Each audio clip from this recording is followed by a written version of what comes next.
Superstar മോഹൻലാലിന്റെ ഏറ്റവും പുതിയ റിലീസ് തുടരും. വടക്കേ അമേരിക്കയിൽ ബോക്സ് ഓഫീസിൽ മികച്ച വിജയം നേടിക്കൊണ്ടിരിക്കുകയാണ്. മികച്ച അവലോകനങ്ങളും ശക്തമായ പ്രേക്ഷക പ്രശംസയും നേടി ഈ ചിത്രം യുഎസിലും കാനഡയിലും ഉടനീളം മികച്ച സംഖ്യ ഇതിനോടകം തന്നെ കളക്ഷൻ നേടി. പ്രവൃത്തി ദിവസങ്ങളിൽ പോലും ശ്രദ്ധേയമായ കളക്ഷനാണ് ചിത്രം നേടിക്കൊണ്ടിരിക്കുന്നത്.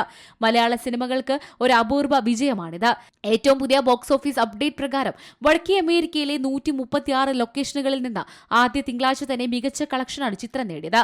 നിലവിൽ 7.52 കോടി രൂപയാണ് വടക്കേ അമേരിക്കയിൽ നിന്ന് മാത്രം ചിത്രം നേടിയത്. കേരളത്തിൽ നിന്ന് 3 ദിവസത്തിനുള്ളിൽ ലഭിച്ചത് 20 കോടി രൂപയാണ്. ഞായറാഴ്ച 8 കോടിയും തിങ്കളാഴ്ച 6 കോടിക്ക് മുകളിലും കളക്ഷൻ പോയി. 41 കോടിയാണ് വിദേശത്ത് നിന്ന് മാത്രം ലഭിച്ച കളക്ഷൻ.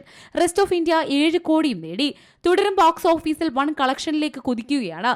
മോഹൻലാലിന്റെ കരിയറിലെ 360ാമത്തെ ചിത്രമാണ് തുടരും. ഏറെക്കാലത്തിന് ശേഷം മോഹൻലാലും ശോഭനയും ഒന്നിക്കുന്നുവെന്ന പ്രത്യേകതയും തുടരുമെന്ന ചിത്രത്തിനുണ്ട്. Entertainment desk, Zee Malayalam news. ഏറ്റവും പുതിയ വാർത്തകളും വിശേഷങ്ങളും വിരൽ തുമ്പിലറിയാൻ സി മലയാളം ന്യൂസ് എല്ലാ ഡിജിറ്റൽ പ്ലാറ്റ്ഫോമുകളിലും ലഭ്യം.